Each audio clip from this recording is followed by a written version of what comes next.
अस्सलाम वालेकुम नाज़रीन, शाहिद चौधरी ऑफिशियल के साथ मैं हूं आपका मेज़बान अब्दुल्ला तनवीर।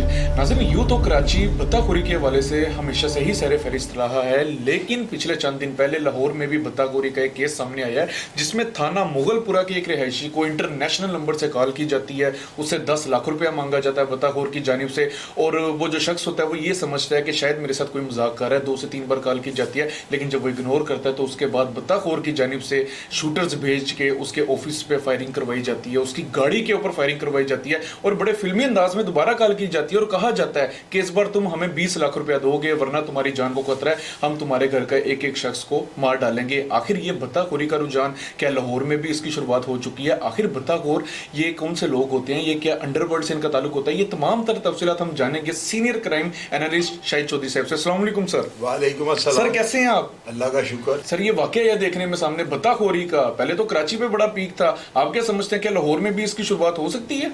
अब्दुल्ला पता है क्या है कराची जो है ना, आप उसको लाहौर के साथ जो है मिला ही नहीं सकते। कराची जो है इतना तरक्की याफ्ता शहर है और इतना वो ऊपर चला गया हुआ है कि उसको अगर आप, मेरी नज़र में वो कैपिटल बन चुका हुआ है कराची जो है ना, पाकिस्तान का क्राइम का कैपिटल। सर नहीं, क्राइम का कैपिटल नहीं आप कह सकते वैसे, मैं मेरे अंदाजे के मुताबिक, हालांकि इस्लामाबाद कैपिटल है, मुझे पता है इस चीज़ का, वरना लोग ये ना लिखना शुरू वो कैपिटल, मुझे यानी कि वो तरक्की के लिहाज से वो कैपिटल बन चुका हुआ है मेरे किराए के या अंदाजे के मुताबिक। कराची में जो है ना, जितना बिजनेसमैन, जितनी इन्वेस्टमेंट है ना, वो शायद पंजाब के किसी और शहर में ना हो। पहली बात तो ये है, वहाँ पर जो है ना, आपको पता है कि वो ये जो बत्ताखोरी, टारगेट किलिंग, इन सब चीज़ों में ना कराची सफ़े अव्वल पे था। MKM की वजह से कह रहे हैं या दूसरी तंजीमों ऑर्गेनाइजेशन उनकी वजह से जो है ना, कराची काफ़ी बदनाम और तनकीद का निशाना रहा है। लेकिन लाहौर जो है ना तो इतना तरक्की याफ्ता है और ना ही आप इसका मुकाबला कराची के साथ कर सकते हैं। लाहौर के अंदर जो पुलिस है ना, ये पुलिस की तादाद बहुत ज़्यादा है, अफसरान बड़े तकड़े हैं। लाहौर जो है ना, इसको कंट्रोल करना या इन चीज़ों से पाक करना कोई इतना मुश्किल काम नहीं है। यहाँ पर बत्ताखोरी की वारदातें हुई हैं, माजी में भी हुई हैं, बिल्कुल कई ऐसे केसेस आए हैं, लेकिन मैं यकीनन आपको ये कह सकता हूँ हमारी पुलिस ने बत्ताखोर भी गिरफ्तार कर लिया है और बत्ताखोर को जो है ना, उन्होंने ज़्यादातर पुलिस मुकाबलों में मर गए हैं। अच्छा, आप पुलिस मुकाबलों को कवर करते हैं, आप मेरे साथ ही बैठे होते हैं या स्टूडियो में आप देख रहे होते हैं, जितने भी पुलिस मुकाबलों में कोई बत्ताखोर का नाम आ गया ना अब्दुल्ला, उसको तो पुलिस छाड़ती नहीं ना, पुलिस वाले उसके टोटे करने तक जाते हैं। चूंकि ये केस जो है ना, जिस तरह अगवा बराए तावान है ना, कि आप स्टेट से जो है तावान ले रहे हैं, अगर किसी बंदे को आप अगवा करते हैं ना, उसको 780 क्यों लग जाती है? ये स्टेट जो है ना आपकी वर्सित हो जाती है, आपके बनाम जो है ना, शाहिद महमूद बनाम सरकार केस का नाम पड़ जाता है। अब उसमें ये जो बत्ताखोरी है, ये भी आप स्टेट से पैसे ले रहे हो, यानी स्टेट के अंदर होकर आप जगह टैक्स ले रहे हो। ये सारी चीज़ें जो है ना, ये आतंक के ज़िम्मे में आती हैं, अनारकी के ज़िम्मे में आती हैं, और लोगों को या बच्चों को ये पता ही नहीं है कि एक टेलीफोन कॉल अगर भत्ते की आपकी रिकॉर्ड हो गई और आपके ऊपर भत्ताखोरी का पर्चा दर्ज हो गया, तो यकीन करें आपका सारी जिंदगी का करैक्टर। सर मतलब ये बेलेबल ऑफेंस नहीं है? No no no no no no, ये बात ना कीजिएगा। अच्छा, बेलेबल और नॉन बेलेबल ऑफेंस जो है ना, उनमें ये फर्क होता है। कुछ केसेस ऐसे होते हैं कि उनके लिए आपको जेल नहीं जाना पड़ता, आप अपनी इंटरम करवाते हैं, वो कंफर्म हो जाती है। लेकिन कुछ केसेस ऐसे होते हैं जिनमें आपको जेल जाना पड़ता है और एक प्रोसेस के तहत आपको रिहाई मिलती है। तो ये जो है ना, ये भत्ते का केस, ये भी सेम है। इसमें कतई तौर पे आप इसको ये ना कहें कि ये बेलेबल ऑफेंस, ये तो सवाल ही पैदा नहीं होता। ये बड़ा खतरनाक केस है, 780 का जुर्म है, और जो बंदा जिसके ऊपर ये 780 की दफा लग गई, वो दफा दूर हो गया। अच्छा, ये मेरी बात कागज में की तरह पुलिस इनको भी नहीं छोड़ती सर, वो कुत्ते के मौत मार जाने वाला काम है। अच्छा सर, उस शहरी को ना कॉल की जाती है, और आपको पता है आजकल हमारी जो फोरेंसिक लेबोरेटरीज हैं काफी ज्यादा जदीद टेक्नोलॉजी का इस्तेमाल करने लगी हैं। सर आप क्या समझते हैं, ऑडियो में वो शख्स अपनी ही जुबान में उस शख्स को धमकी दे रहा है, आपके नजदीक क्या ये ज्यादा समझदार शख्स है या फिर इसको पता ही नहीं है कि भाई अपनी ही ओरिजिनल वॉइस में ये बंदे को धमकियां दे रहा है और उसे कह रहा है कि असि पूरे लाहौर तो बता लेंदे रहने तू की चीज है? आप इतने बड़े प्रोग्राम को जो है ना होस्ट कर रहे होते हैं, अब इसके एंकर हैं, आप मुझे ये बताएं, आपको नहीं पता कि डी फेक टेक्नोलॉजी या जो वॉइस को चेंज करने वाले जो एप्लीकेशंस हैं, ये कितनी ज़्यादा मार्केट में आ चुकी हैं? अब्दुल्ला, कोई बंदा भी इतना बुद्धू नहीं होता कि वो अपनी जो है ओरिजिनल वॉइस के साथ जो है ना आपको मैसेज कर दे और बीच में वो कह रहा है मेरी आवाज़ रिकॉर्ड कर ले।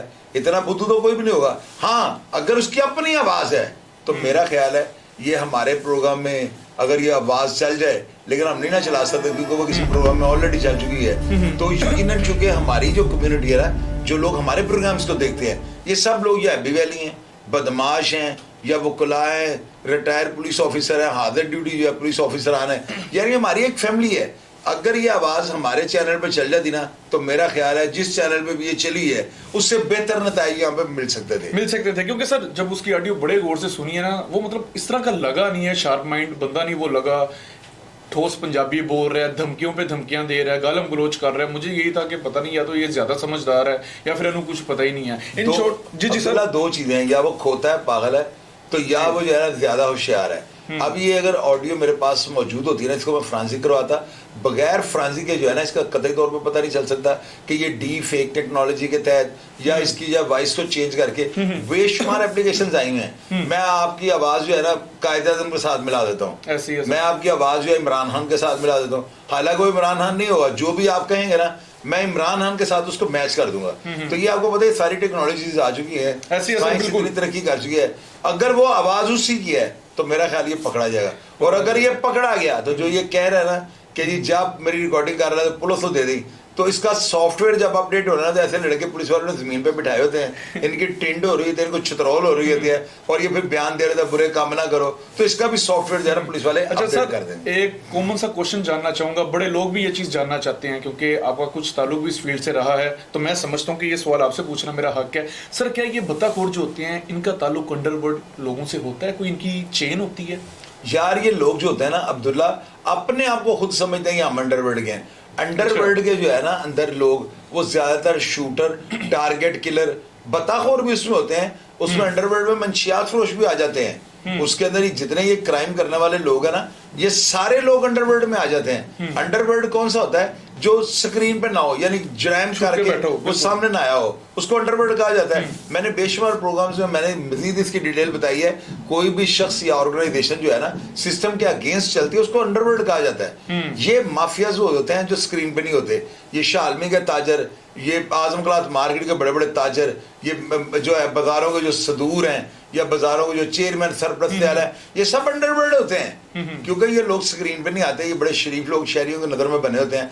हम जैसे लोगों से या आप जैसे लोगों से काम ले लेते हैं, तो जो काम देते हैं उनको डॉन कहा जाता है या उनको शूटर कहा जाता है। जो पीछे बैठे हैं इनको हैंडलर या इनको गॉडफादर या इनको सिलिशियन माफिया, असल में अंडरवर्ल्ड ये होते हैं। अच्छा, जो मतलब सारों से हट के काम भी करवा रहे हैं और ऊपर से पर्दा रह के हर चीज इनकी हो रही है। बिल्कुल सर। अच्छा सर, एक सवाल जानना चाहूंगा, इसका जो मुद्दई था केस का, वो जब एफआईआर दर्ज करवाता है तो एफआईआर में हवाई फायरिंग दर्ज की जाती है, जबकि उसके घर के ऊपर जो उसके ऑफिस और गाड़ी के ऊपर फायर की जाते हैं। लेकिन सर भत्ताखोरी की वो फेंस नहीं लगाते। उसके बाद वो मुद्दई डीआईजी ऑपरेशन के पास जाता है अपनी ये दरख्वास्त लेके कि भाई हमसे भत्ता मांगा जा रहा है। उसके बाद तकरीबन 8 दिन के बाद एफआईआर में ये मजीद शिक ऐड की जाती है भत्ताखोरी के हवाले से। आप क्या समझते हैं, क्या पुलिस घबराती है ये भत्ताखोरी की शिक लगाने से? अब्दुल्ला, जिस इलाके में जिस एसएचओ की दूध के अंदर ये वाकया हो जाए, भत्ताखोरी या जगह टैक्स मांग दिया जाए, उसको समझने डीआईजी ऑपरेशन फांसी लगाने तक जाएंगे। अच्छा। पहले ऐसे वाकये में जब उनको दरखास्त देता है ना तो पुलिस वाले पूरी तहकीक करते हैं। ये एफआईआर बगैर तहकीक के दर्ज नहीं होती, और अगर ये साबित हो जाएगा ये फेक है तो ये एफआईआर ही दर्ज नहीं होती। इसमें फायरिंग हुई होगी, यकीनन फायरिंग के बाद बंदे ने दरखास्त दी, मुझसे भत्ता मांगा जा रहा है, पुलिस वालों ने पूरी इन्वेस्टिगेशन सबूत लिए होंगे, तब जाके इस दफा का इजाफा किया होगा। और कामरान फैसल जो है ना वो ऑनेस्ट आदमी है, वो बड़े ही दबंग ऑफिसर हैं। उनसे आप ये तवक्को मत करेंगे वो किसी की साइड लेंगे या किसी का ज्यादती करेंगे। वो बनती होगी तो उन्होंने लगवा दी होगी। बिल्कुल नाजरीन, ये आज का हमारा सेगमेंट था, प्रोग्राम था। आपको each and everything with facts हमने आपके सामने रख दिए, और भत्ताखोरी के हवाले से खुदा करे कि लाहौर इस चीज से महफूज रहे, क्योंकि कराची में जो इस तरह के वाकयात थे दिन ब दिन बढ़ते जा रहे थे, और खुसूसी तौर पर ताजर हजरात से बहुत ज्यादा भत्ता वसूल किया जा रहा था। लेकिन हमें उम्मीद है अपने इदारों पर, हमें उम्मीद है अपनी पुलिस के ऊपर, हमें उम्मीद है अपनी सीआईए ऑर्गेनाइजेशन एजेंसी के ऊपर कि उम्मीद है कि ये लोग जो हैं इस तरह के क्राइम को बढ़ने नहीं देंगे बल्कि खत्म कर देंगे। प्रोग्राम का फीडबैक नाजरीन जरूर दीजिएगा। इसी के साथ अपने मेजबान अब्दुल्ला तनवीर को इजाजत दीजिए। अल्लाह निगहबान।